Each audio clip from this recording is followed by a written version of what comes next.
चलो और भी कुछ क्वेश्चन करेंगे एंथैल्पी रिलेटेड, है ना। जैसे कि हमें पूरा मतलब जैसा टाइप का भी क्वेश्चन दे दे हम कर सकें। अच्छा, वर्क रिलेटेड और भी कुछ टॉपिक है, वो थोड़ा सा हम बाद में कर लेंगे, क्योंकि अभी उसको कराऊंगा तो तुम्हें टफ लगेगा। अच्छा, बहुत सारा प्रॉब्लम होगा, बहुत कुछ होगा अभी, है ना। चलो एक क्वेश्चन देखते हैं। For the reaction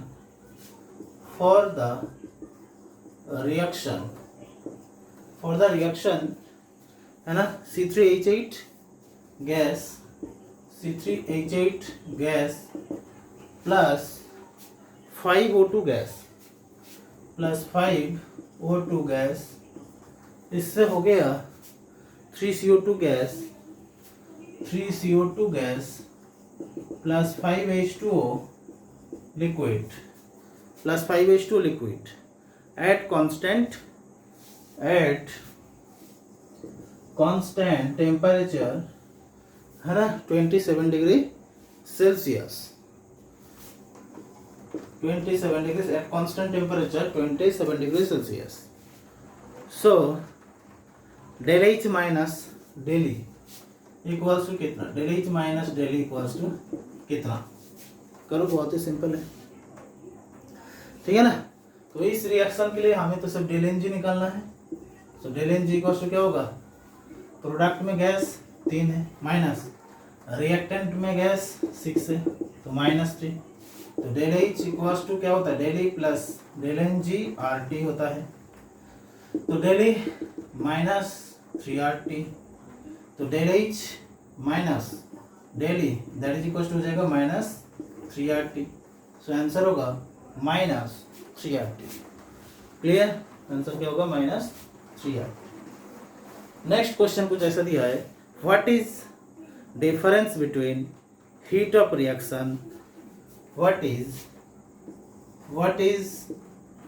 difference between heat of reaction, है ना, एट कांस्टेंट प्रेशर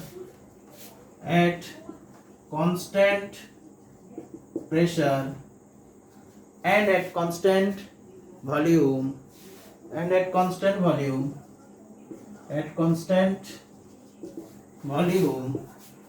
है ना, फॉर रिएक्शन, है ना। तो जैसे बोल दिया, मान लो 2C2H6 liquid, 2C2H6 liquid plus 15O2 gas है ना, इससे आएगा 12CO2 गैस, है ना, 12CO2 gas plus 6H2O liquid. Clear, okay. At 25 degree Celsius in kg, at 25 degree Celsius in kg, kilo joule. ये AIPMT में आ चुका है, ठीक है। तो what is the difference between heat of reaction at constant pressure and at constant volume for reaction. Clear, चलो देखो, अब इस रिएक्शन के लिए आंसर, इस रिएक्शन के लिए डेल एन जी कितना होगा बोलो, प्रोडक्ट में 12 होता है, 12 माइनस रिएक्टेंट में कितना 15, मतलब -3, क्या हुआ -3। So del H equals to del E plus del N G R T होता है। क्लियर कर देता हूँ, यही है हीट एट कांस्टेंट प्रेशर, और डेल ई है heat at constant volume. Okay, so अब देखो, del H equals to del E plus del N G की जगह पे मैं -3RT लिख सकता हूँ, तो del H minus del E that is equals to क्या हो जाएगा, -3RT। क्या हो जाएगा बोलो, -3RT। अब ऐसा है, इक्वल्स टू -3, R माने 8.3 इंटू T 298, या मैं 300 अगर ले लूँ है ना। तो इसको मैं 27 डिग्री सेल्सियस कर देता हूँ, जस्ट कैलकुलेशन इजी करने के लिए, और कुछ नहीं। तो इसको मैं 300 अगर कर देता हूँ, है ना, तो आंसर आ जाता है -24.9 into 300 okay. So that is equals to हो जाएगा 249 into 30, 249 into 30, that is equals to हो जाएगा 7470, है ना, 7470 जूल। Okay, 7470 joule. इसका मतलब मैं बोल सकता हूँ -7.470 kilo joule, -7.470 kilo joule. Clear? बहुत ही सिंपल है। So del E is equals to del E minus 3RT, so del E is minus del E, that is equals to minus 3RT। तो अभी जस्ट फार्मूला पुट कर दिया, आर का वैल्यू 8.3 ले लिया इंटू 300, तो -7.470 इतना हो रहा है। ठीक है, इतना क्लियर सबको? चलो नेक्स्ट क्वेश्चन देखेंगे। ओके, सो बहुत सिंपल क्वेश्चन है। अच्छा, अगर आंसर में माइनस साइन दिया नहीं रहेगा तब भी हमें पता है कि माइनस का मतलब हीट रिलीज, प्लस का मतलब हीट एब्सॉर्ब। तो माइनस प्लस से अगर आंसर में गड़बड़ होता है तो यहाँ पे तो कुछ बोला नहीं है, तो सिर्फ मोड वैल्यू लेना है 7.470। क्लियर? चलो ओके। तो इसके बाद और एक क्वेश्चन देते हैं, है ना। जैसे for combustion of 1 mole of, या IIT में आया है, फॉर कंबशन ऑफ, है ना, 1 mole of for combustion of 1 mole of C2H6 liquid at 27 degree Celsius, C2H6 liquid at 27 degree Celsius, है ना। The heat of reaction at constant pressure is, the heat of reaction at constant pressure is, heat of reaction at constant pressure is -780.9 kilocalorie. Then find, है ना, heat of reaction at constant volume. Heat of reaction at constant volume. Heat of reaction at constant volume.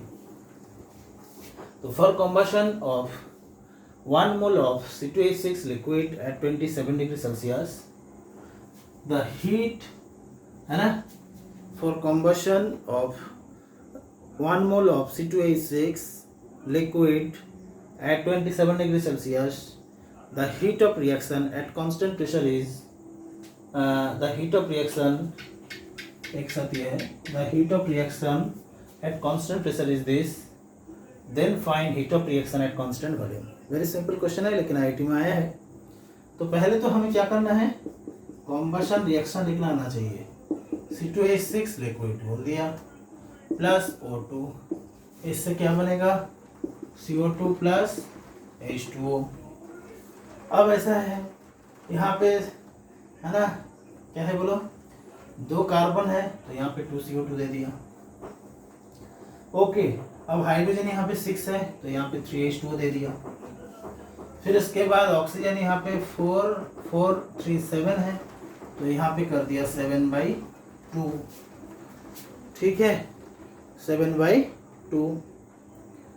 अब ऐसा है, okay,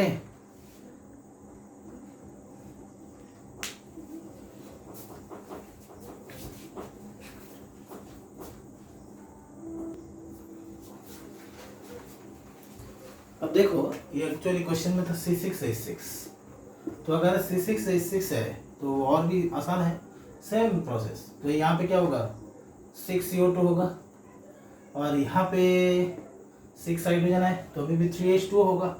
तो total कितना, 6 to 12 तो 15, सो 15/2 हो जाएगा। जो क्वेश्चन में था IIT में, मैं वही लिख रहा हूँ। C2H6 से भी कर सकते थे, कोई दिक्कत नहीं था। तो ये गैस है, ये भी गैस है, और H2O ये कौन सा स्टेट में होगा, लिक्विड। नॉर्मली H2 कैसा रहता है, लिक्विड। क्लियर इतना। अब तो बहुत इजी है क्वेश्चन। कैसा है ना, यहाँ पे बोला है कि del H that is equal to heat at constant pressure that is equal to -780.9 kilo calorie, -780.9 kilo calorie. That means -780.9 into 10 cube calorie,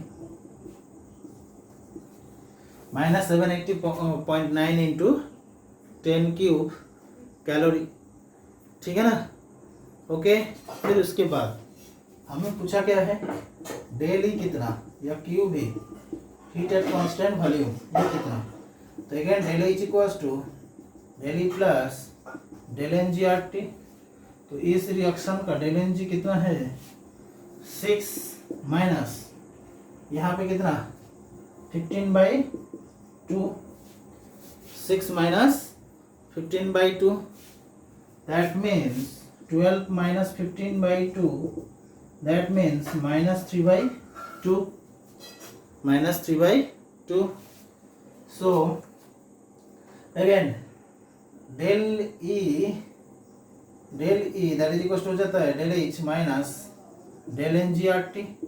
del H बोला है -780.9 into 10 cube, minus del NG में -3/2 इंटू 2 इंटू टेम्परेचर 300 केल्विन। ठीक है, okay. अब यहाँ से calculate ही करना है, 2 कट जाएगा, है ना। तो मैं आंसर सीधा लिखता हूँ, आंसर आ जाएगा, ये आंसर तुम लोग कर लेना यहाँ से, है ना, यहाँ से कर लेना तुम लोग, क्या होगा आंसर। ठीक है, इजी है बहुत, कर सकते हो।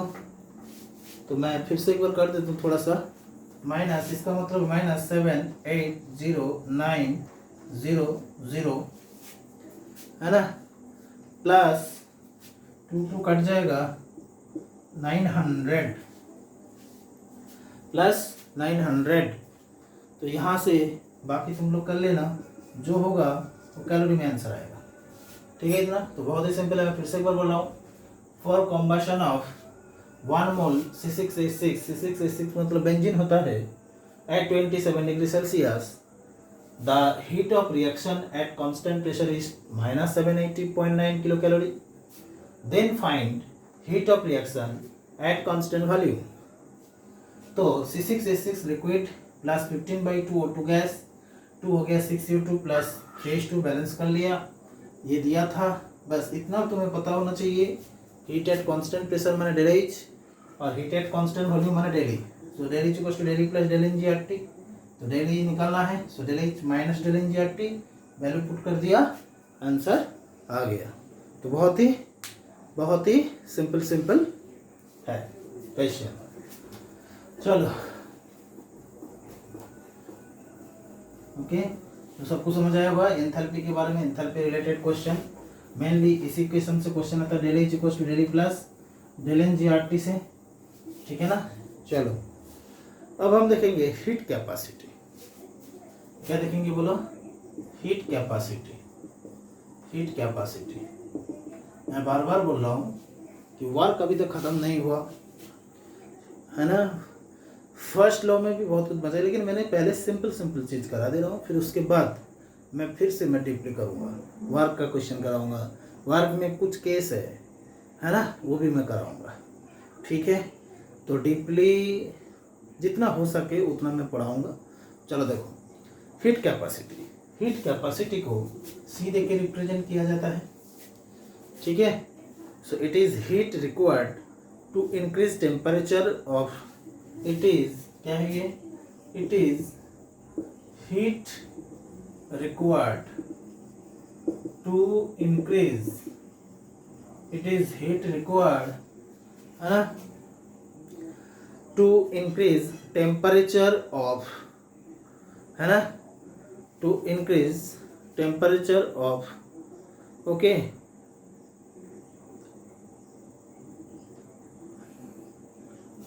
so it is heat required to increase temperature of, है ना,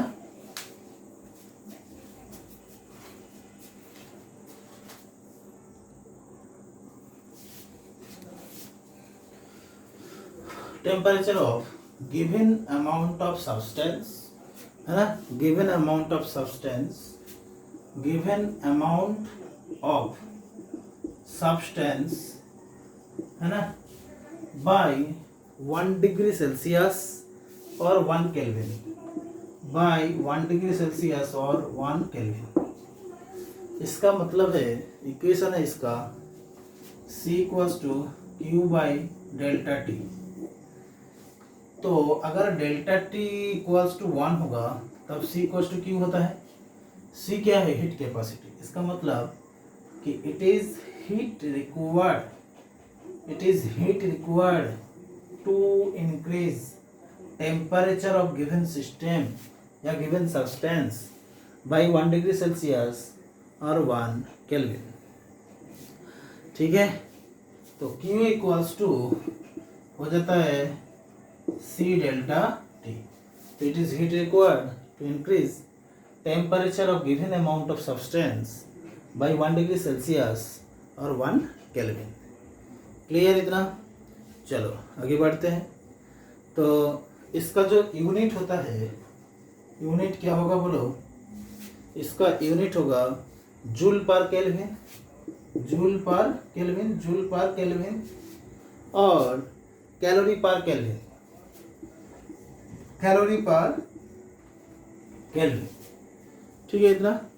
ओके, अब हम देखेंगे specific heat capacity, specific heat capacity ये भी देख लेंगे। स्पेसिफिक हीट कैपेसिटी क्या है ना। स्पेसिफिक हीट कैपेसिटी मतलब है it is heat required to increase temperature, it is heat required to increase temperature, है ना, of 1 gram substance, of 1 gram substance by 1 degree Celsius or 1 Kelvin, or 1 Kelvin.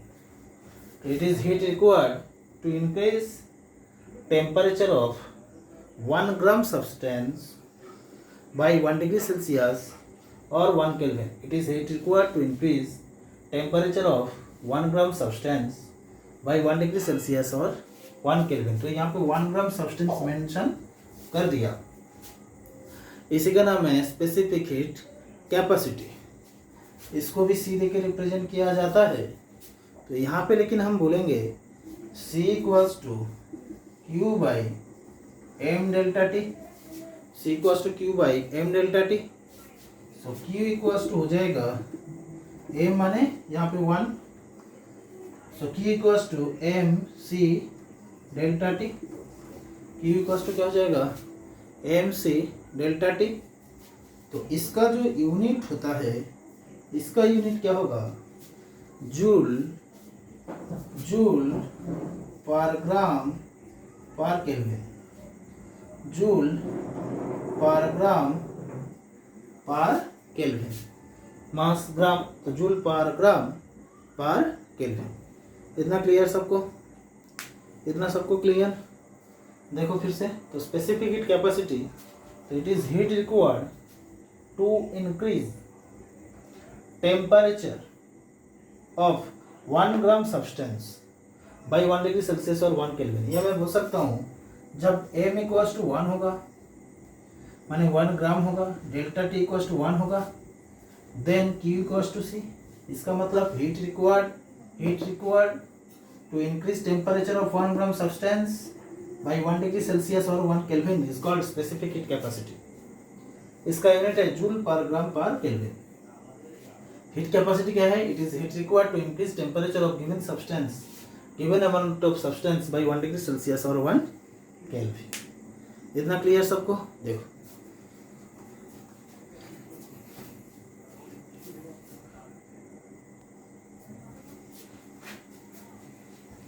Okay.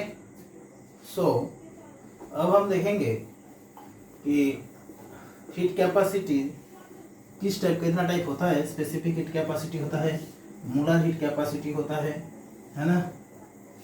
चलो, constant pressure और constant volume में ये सब हम देख लेंगे, ठीक है ना। तो मैंने अगर बोल दिया हीट कैपेसिटी, फिर मैंने बोल दिया मान लो स्पेसिफिक या मोलर हीट कैपेसिटी, फिर specific heat capacity, molar heat capacity, फिर हम बोलेंगे specific heat capacity, specific heat capacity. अब यहाँ पे हम करेंगे एट कांस्टेंट प्रेशर और यहाँ पे हम करेंगे एट कांस्टेंट वॉल्यूम, ठीक है।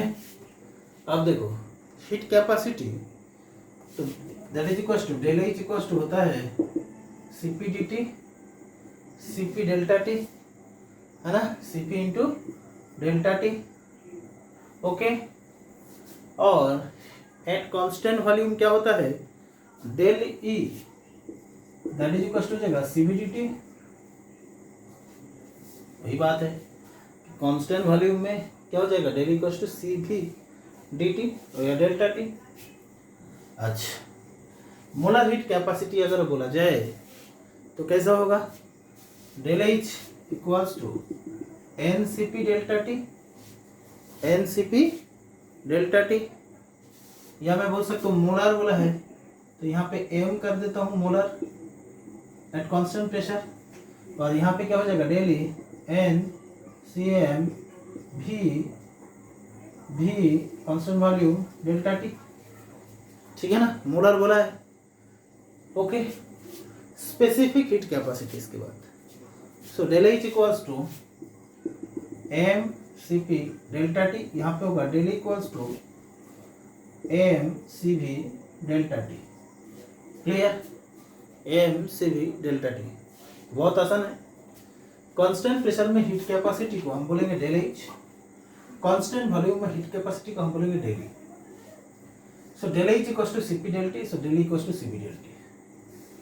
कांस्टेंट प्रेशर में मोलर हीट कैपेसिटी को हम बोलेंगे del H equals to N C M, molar heat capacity इसलिए एम लिखा है, P delta T N C M भी डेल्टा टी।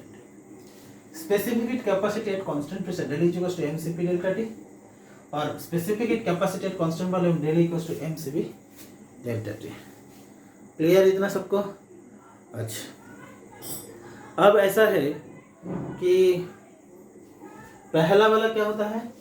Extensive property. कैसा? एक्सटेंसिव। ये क्या हो जाएगा? Intensive.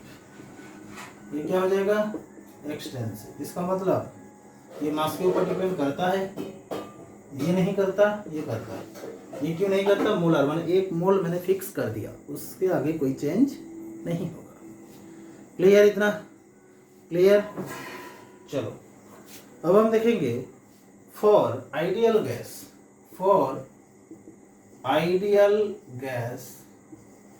Relation between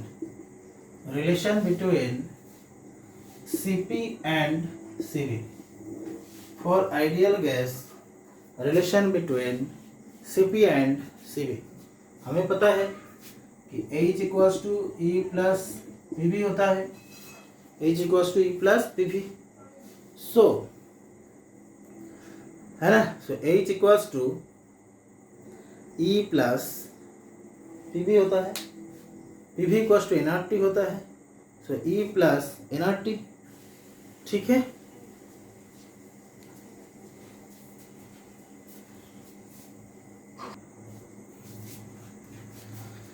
so H equals to E plus P equals to NRT होने के कारण H इक्वल्स टू क्या होगा, E प्लस एनआरटी, क्योंकि पी इक्वल्स टू क्या होता है, एनआरटी। ठीक है इतना। फिर इसके बाद हम क्या करेंगे, फॉर 1 मोल, है ना, for 1 mole n equals to 1 अगर पुट किया जाए तब हो जाएगा H equals to E plus R T, H equals to E plus R T. अब differentiate with respect to temperature, differentiate with respect to temperature. तो del H del T that D H D T that is equal to हो जाएगा D E D T plus R, D D T plus are. ठीक है ना, D H D T मतलब ये क्या है, C P, that is equals to ये क्या है, C B plus R. So C P minus C V that is equals to R for 1 mole, है ना, C P plus C V, C P minus C V that is equals to R. मैं फिर से एक बार बोल रहा हूँ, क्या किया ना, H equals to E plus P B, तो P B equals to NRT होने के कारण तो H equals to E plus NRT. For 1 mole n equals to 1 put कर दिया, तो H equals to E plus R T, differentiate with respect to T, तो D H D T D D T plus R, है ना।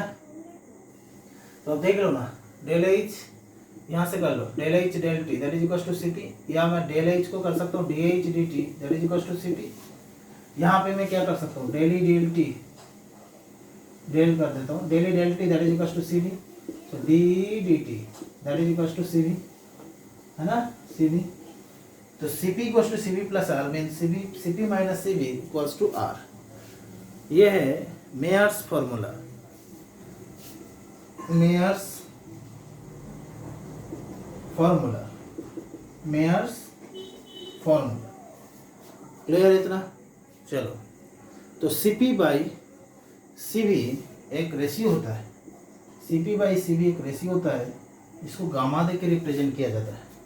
तो Cp by Cv that is equal to gamma, है ना, Poisson's ratio. कौन सा ratio? Poisson's ratio, Poisson's ratio, Poisson's ratio. Clear इतना? तो Cp by Cv that is equal to क्या होता है, गामा। ठीक है, अब ऐसा है, देखो तो क्या हुआ, Cp minus Cv that is equal to R, ऐसा है, Cp minus Cv that is equal to R। ठीक है ना, अब बोथ साइड मैंने Cv से डिवाइड कर दिया, तो Cp by Cv minus Cv by Cv that is equal to R by Cv। Cp by Cv gamma होता है, माइनस 1 होता है, that is equal to R by Cv। Clear?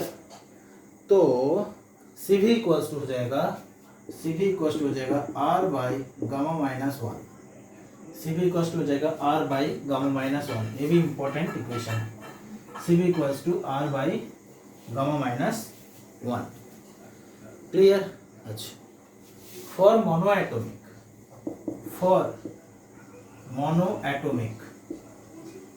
Atomic के लिए, है ना, गामा इक्वल्स टू होता है 5/3।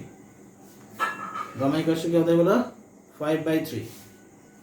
तो Cv इक्वल्स टू क्या हो जाएगा, R by 5/3 minus 1, R by 5/3 minus 1 that means R by 5 minus 2, 5 minus 3 by 3 माने 3R बाई 2। इसका मतलब हो जाएगा 3/2 R। For monoatomic Cv equals to 3/2 R, और Cp इक्वल्स टू तब क्या होगा, तो Cp minus Cv that is equals to R था। तो Cp minus Cv equals to अगर R है तो है ना, Cp minus Cv equals to अगर R है तो Cp इक्वल्स टू क्या होगा, Cv प्लस R, तो 3/2 R plus R that means 5/2 R। तो for monoatomic Cv equals to 3/2 R, Cp equals to 5/2 R। Clear. अब फॉर डाईएटॉमिक, गामा का value होता है 4/3, गामा का वैल्यू होता है बोलो 4/3। तो again Cv equals to R by 4/3 minus 1, इसका मतलब R by 1/3।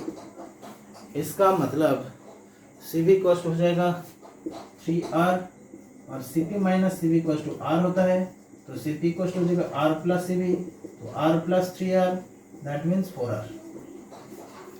Cp equals to क्या हो जाएगा बोलो 4R, Cv equals to 3R और Cp इक्वल्स टू हो जाएगा 4R।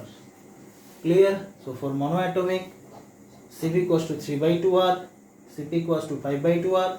For diatomic Cv equals to 3R और Cp इक्वल्स टू 4R। इतना क्लियर सबको? ओके।